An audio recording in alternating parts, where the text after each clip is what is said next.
You can't get a street done in one pass. You got to do 2 middle passes and then 2 curb passes. Some of these bolts get really seized from the rust and everything, so this rusty old torch will do the trick. We have to worry about down limbs, where we have to clear for emergency vehicles. All the holes that we're filling today, they're most likely going to stick. During the winter, they all pop out. Oh, it's going to be a long night.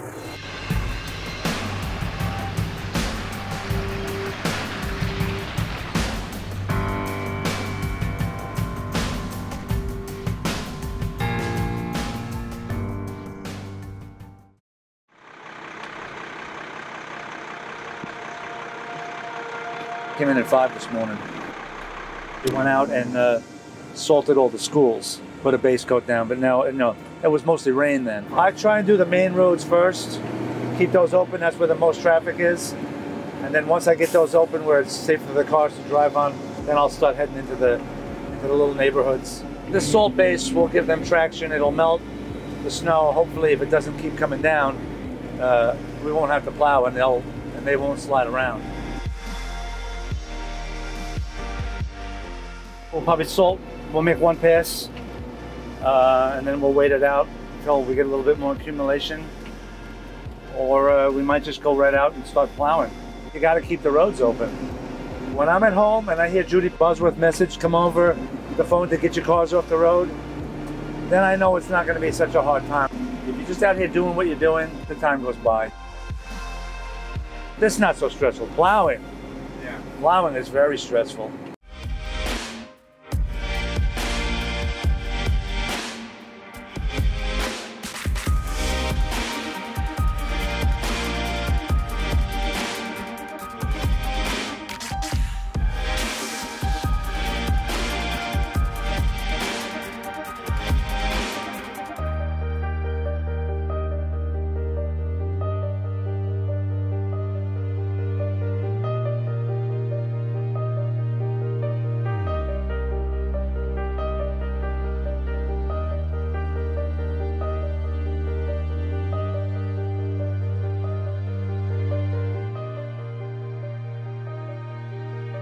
When you hit those manholes, those high manholes, it's like getting into a car accident. You haven't hit a manhole in like 3 or 4 hours. When you finally hit one, it's a shock. So you see the lip here, this is what you're gonna hit. We're gonna pick the plow up because we saw it. We go home when the roads are clear. We'll probably be out there until at least 1 or 2, and they'll probably want us to come back in at 5. I'm just gonna go find some place in the garage to sleep. I'm not gonna go home for 2 or 3 hours. Find a nice comfortable board somewhere. I remember one storm years ago, we stayed here like 34 or maybe 36 hours non-stop, just kept going and going, coming in, getting fuel, using the restroom. It feels good that I'm doing a service. I'm making the roads safe. Years ago, we had to come in on Christmas and plow. And there's one nice woman, she goes, "You poor man, you poor man, you gotta be here on Christmas." She went in and made me a cup of hot chocolate. That goes a long way. Best hot chocolate I ever had that night.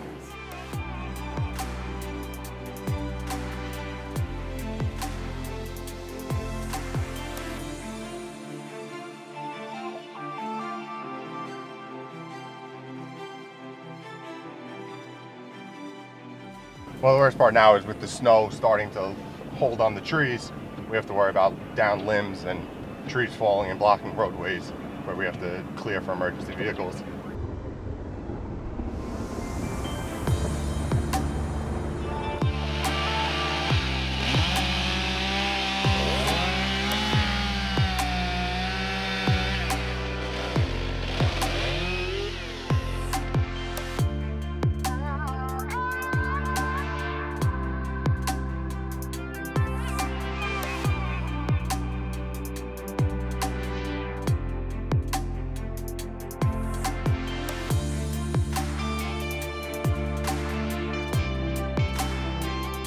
You have your telephone wires, different house services that do hang with the ice hanging on them.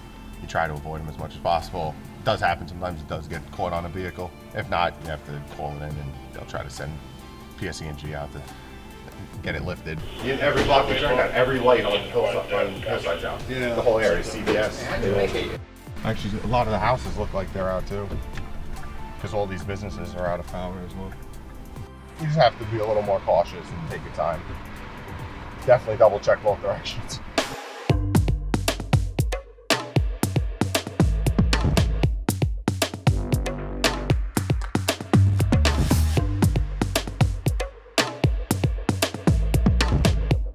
The whole maintenance shop. We do anywhere from 5 to 10 trucks an hour during the plow operation.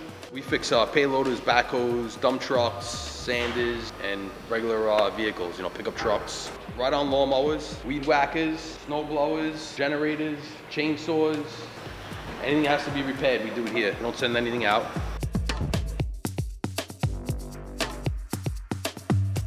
This is a cutting edge which goes on the bottom, which is actually what cuts against the snow. And they get real worn down. This is only half of its used. So we're gonna flip this cutting edge around. So it's got a nice amount of meat on there, and you should be able to get through the storm. So when you hit a pothole or a manhole cover, this is actually what would fold down and come back up. These are curb guards, so that if you didn't have these guys right here, when you kind of plow against the curb, this part would get all chewed up. As with this, but this is the main concern. So these kind of protect it.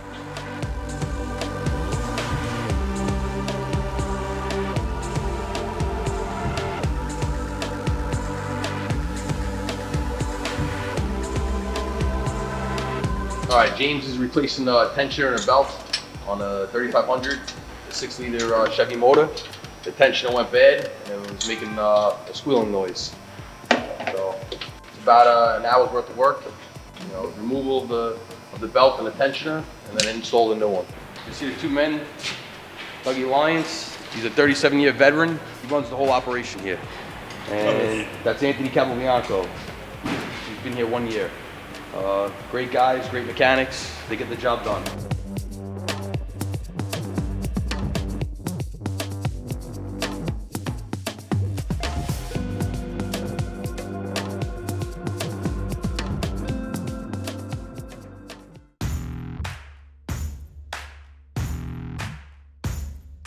Right now we're repairing the road, filling up the potholes after the winter.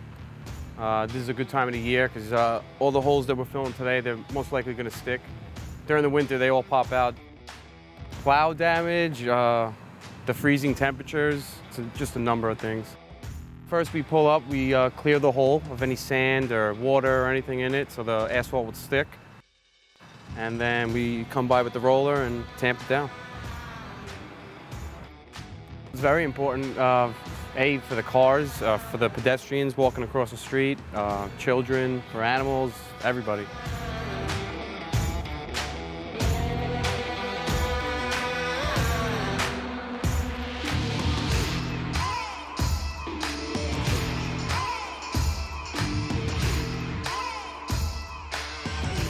Hello everyone, I'm North Hempstead Town Supervisor Judy Bosworth. Whenever there is a storm predicted, you can be assured that our highway department is busy preparing. We have road salt and sand on hand, and our snow plows, sanders, payloaders, and trucks are gassed up and ready to go. You can help our plow drivers do their jobs more effectively by moving your cars off the streets and into your driveway. Remember to check on any neighbors you think might need some help. We are a family here in the town of North Hempstead, and we need to look out for each other. Thank you. Good job, you're doing a good job. I think it's better this way. Yeah. It's better to do tandem, right? We got more ground, right? All right, I'll just keep following you. Good job.